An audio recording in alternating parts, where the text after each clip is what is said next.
अब इसको समझने की जरूरत है कि एक खातून शिकायत लेकर आई कि या रसूलल्लाह हमें सख्त कब्ज रहती है, तो इसका आप कुछ इलाज बताइए। आपने पहले उससे पूछा कि तुम पहले कौन सा इलाज करती रही हो, तो उसने कहा कि हम शुभ्रम से। शुभ्रम एक हर्ब है, हर्बल मेडिसिन कह लें आप, या एक हर्ब है।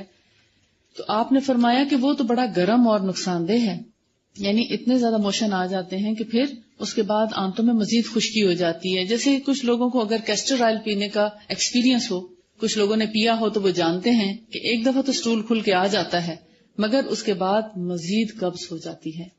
और बहुत सी एलोपैथिक मेडिसिन ऐसी हैं जिनसे फौरी तौर पर स्टूल तो लूज होके आ जाता है, मोशन भी आ जाते हैं, कई मोशन आ जाएंगे, लेकिन फिर एक हफ्ते तक कब्ज रहेगी। और फिर जब तक वो वही दवा यूज नहीं करेंगे, कब्ज नहीं खुलेगी। और फिर वो साल ऐसी दवाओं पे रहते हैं, नतीजतन